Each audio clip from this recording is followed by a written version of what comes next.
Comedy ಚೆನ್ನಾಗಿದೆ. ಅವ್ರ comedy ಚೆನ್ನಾಗಿದೆ, ಸಾಧು ಫಕೀಲ್ ಅವ್ರ ಕಾಮಿಡಿ ಚೆನ್ನಾಗಿದೆ. ಆ ಡೈಲಾಗ್ ಏನೋ ಹೇಳ್ತಾ ಇದ್ರಲ್ಲ, ಹೇಳಿ.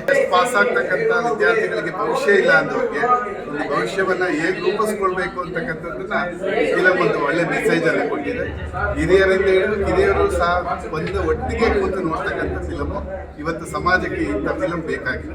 ಸರ್, ರಾಜಕಾರಣಿಗಳು ಕೂಡ ಒಂದು ಶಿಕ್ಷಣವನ್ನ ಬಿಸ್ನೆಸ್ ತರ ಮಾಡ್ಕೊಂಡಿದ್ದಾರೆ. ಅದು ಸಿನಿಮಾದಲ್ಲಿ ತಲೆ ಮೇಲೆ ಬಂದಿದೆ. ಏನು ಎಲ್ಲ ರಾಜಕಾರಣಿಗಳು ಆ ಥರ ಇರಲ್ಲ. ಕೆಲವು ರಾಜಕಾರಣಿಗಳಿಗೆ ಏನು ಹೇಳಕ್ಕೆ ಇಷ್ಟಪಡ್ತೀರಾ?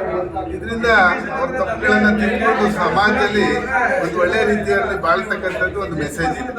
ಶಿಕ್ಷಣ ಅನ್ನೋದೇ ಒಂದು ದಂಧೆ ಮಾಡ್ಕೊಂಡು ನೀವು ಬನ್ನಿ ಸರ್, ಸೆಂಟ್ರ್ ಬನ್ನಿ. ಶಿಕ್ಷಣ ಅನ್ನೋದು ಒಂದು ದಂಧೆ ಮಾಡ್ಕೊಂಡಿದ್ದಾರೆ. ಅದನ್ನು ನಿರ್ಮೂಲನೆ ಮಾಡಬೇಕು. ಇರೋಂಥ ಯಾರು ಸಚಿವರಿದ್ದಾರೆ ಇದ್ರ ಬಗ್ಗೆ ಗಮನ ಹರಿಸ್ಬೇಕು. ಎಲ್ಲ ಕಡೆ ಡೊನೇಷನ್ ಹೆಚ್ಚಾಗಿದೆ, ಬಡವರು ಓದೋಕ್ಕಾಗುತ್ತೆ. ಇದೊಂದು ಮಾರಕ ಆಗಿದೆ. ಕೂಡಲೇ ಇದ್ರ ಬಗ್ಗೆ ಗಮನ ಹರಿಸ್ಬೇಕು ರಾಜ್ಯ ಸರ್ಕಾರ ಹಾಗೂ ಸಿದ್ದರಾಮಯ್ಯನವರು ಕೂಡ ಇದ್ರ ಬಗ್ಗೆ ಗಮನ ಹರಿಸಿ ದಂಧೆ ನಡೆಯುತ್ತೆ ಅಂತ ಈ ಒಂದು ಸ್ಕ್ಯಾಮು ನಿಲ್ಬೇಕು. Thank you sir. ಎಲ್ಲ ಬರೀ ರ್ಯಾಂಕ್ ಸ್ಟೂಡೆಂಟ್ಗಳನ್ನ ತೆಗೆದು ಎಜುಕೇಶನ್ ಸಿಸ್ಟಮ್ ಮಾಡ್ಕೊಡೋದು ದೊಡ್ಡದಲ್ಲ. ಮೇಡಮ್, ಒಂದು ನಿಮಿಷ ತಗೊಂಡು ಈ ತರ ಕಾಲೇಜುಗಳು ಬರಬೇಕು. ಸ್ಟೇಟ್ಗಳಲ್ಲಿ ಸಿನಿಮಾ ಪೂರ್ತಿ ಚೆನ್ನಾಗಿದೆ. ಮತ್ತೆ ತಂದೆ ತಾಯಿ ಫೋನ್ಗಳು ಮಾಡಿದ್ರೆ ರೆಸ್ಪಾನ್ಸ್ ಮಾಡಬೇಕು ಅನ್ನೋದನ್ನ ಒಂದು ಸರಳವಾಗಿ ತೋರಿಸಿದ್ದಾರೆ.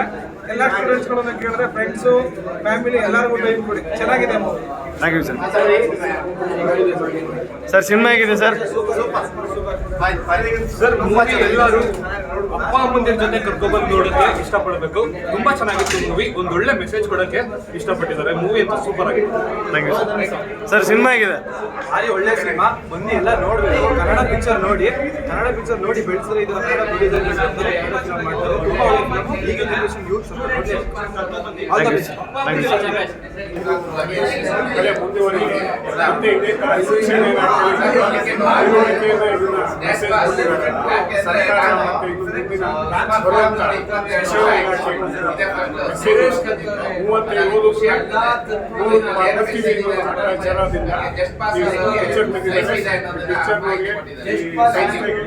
ಸಕ್ಸಸ್ಫುಲ್ ಆಗಿ 100 days ಹಾರೈಸಿ ಪೌಡ್ರಾಕಳಿ ತಲೆ ಬಾಚ್ಕಳಿ ಎಂಬ ಖ್ಯಾತಿಯಾಗಿರುವಂತ ನಮ್ಮ ಕಲಾವಿದರು ಇವತ್ತು ಜಸ್ಟ್ ಪಾಸ್ ಆಗೋರಿಗೆ ಒಳ್ಳೆ ಇದನ್ನ ಮೆಸೇಜ್ ನ ಕೊಟ್ಟಿದ್ದಾರೆ.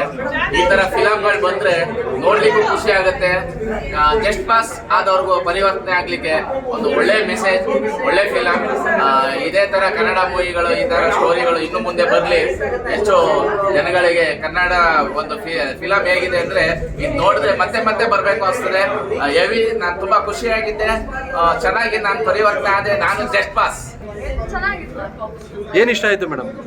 ಅದೇ second half because it's inspiring. There's a message out of it, and I feel like if more people watch it, there's a message they can learn something out of it. Okay, thank you. 8 ವರ್ಷ ಆಯಿತು, ಆದರೆ ಈ ಥರ ಸಿನಿಮಾಗಳು ಬರಲಿಲ್ಲ. ಈ ಸಿನಿಮಾದಲ್ಲಿ ತತ್ವಗಳು, ಎಥಿಕ್ಸ್ ಅನ್ನೋದು ಭಾಳ ಚೆನ್ನಾಗಿ ತುಂಬಿದ್ದಾರೆ. ಮಕ್ಕಳು ಏನು ಹೋರಾಟ ಮಾಡಬೇಕು, ಯಾವ ರೀತಿ ಓದಬೇಕು, ನಾವು 35 ಮಾರ್ಕ್ಸ್ ತಗೊಂಡ್ರು ನಾವು ಏನು ಸಾಧನೆಯನ್ನು ಮಾಡ್ಬೋದು ಅನ್ನುವಂಥ ಎಲ್ಲ ದಿಕ್ಕಿನ ಆಯಾಮಗಳನ್ನು ಮಾಡಿದ್ದಾರೆ. ರಂಗಾಯಣದ ರಘು ಅವರು ಭಾಳ ಚೆನ್ನಾಗಿ ಅದ್ಭುತವಾದಂಥ ಕಲೆಯನ್ನು ತೋರಿಸಿದ್ದಾರೆ. ಹೀರೋಯಿನ್ಗಳು ಚೆನ್ನಾಗಿದೆ. ಸಾಹಿತ್ಯ, ಸೀನರಿ, ತತ್ವಗಳು ಎಲ್ಲ ಸಂಯೋಜನೆ ಆದಂಥ ಸಿನಿಮಾ. ಇದು ಯಶಸ್ವಿ ಆಗ್ತದೆ ಅಂತ ನನ್ನ ಭಾವನೆ. ಸರ್, ನೀವು ಒಬ್ಬರು ಪ್ರಿನ್ಸಿಪಲ್ ಆಗಿ ನಿಮಗೆ ಯಾವ ಥರ ಈ ಥರ ಥಾಟ್ ಬಂದಿಲ್ಲ? ಬೇಕಾದಷ್ಟು ಬಂದಿತ್ತು. ನಾವು ಭಾಳ ತ್ಯಾಗ ಮಾಡಿದ್ದೀವಿ. ಕೆಲಸವನ್ನು ಭಾಳ ನೀಟಾಗಿ ಮಾಡಿದ್ದೀವಿ. ಸೀನಿಯರ್ ಸಿಪುರ ವಿದ್ಯೋದಯ ಕಾಲೇಜು, ನೀವು ಬೇಕಾದ್ರೆ ಭೇಟಿ ಮಾಡಿದ್ರೆ ನನ್ನ ವಿಷಯ ತಿಳಿಸ್ತಾರೆ. ಜಸ್ಟ್ ಪಾಸ್ ಕೂಡ ಜೀವನದಲ್ಲಿ ಏನಾದರೂ ಸಾಧನೆ ಮಾಡ್ಬೋದು ಅನ್ನೋದು ಈ ಫಿಲಮ್ ತುಂಬ ಚೆನ್ನಾಗಿ ತಿಳಿಸಿದೆ.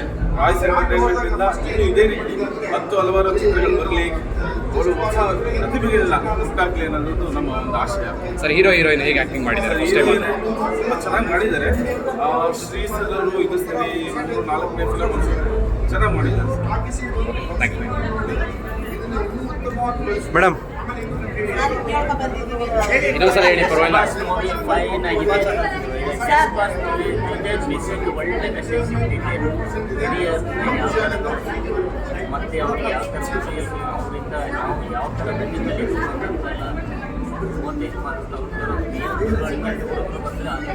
ಮೂವಿ ನೋಡಿದ್ರೆ 100% sir just pass first class ಆಗಿದೆ, ತುಂಬ ಖುಷಿ ಆಯಿತು. ತುಂಬ ಚೆನ್ನಾಗಿದೆ ಮೂವಿ. ಮೆಸೇಜ್ ಇದೆ ಬನ್ನಿ. ಯಾವುದೇ ಕಾನ್ಫಿಡೆನ್ಸ್ ಹೇಳ್ಕೊಂಡ್ರೆ ಫಸ್ಟ್ ಕ್ಲಾಸ್ ಆಗ್ಬೋದು ಅಂತ ತೋರಿಸ್ಕೊಟ್ಟಿದ್ದಾರೆ. ಅದನ್ನ ನೋಡ್ಕೊಂಡು ಸ್ಟೂಡೆಂಟ್ಸ್ ಕಲಿಬೇಕು. ಜಸ್ಟ್ ಪಾಸ್ ಆಗಿರೋ ಚೆನ್ನಾಗಿ ಫಸ್ಟ್ ರ್ಯಾಂಕ್ ಬಂದಿದ್ದಾರೆ. ಅದೇ ಥರ ಎಲ್ಲರೂ ಆಲ್ ದ ಬೆಸ್ಟ್. ಚೆನ್ನಾಗಿ ಮಾಡಿದ್ದಾರೆ.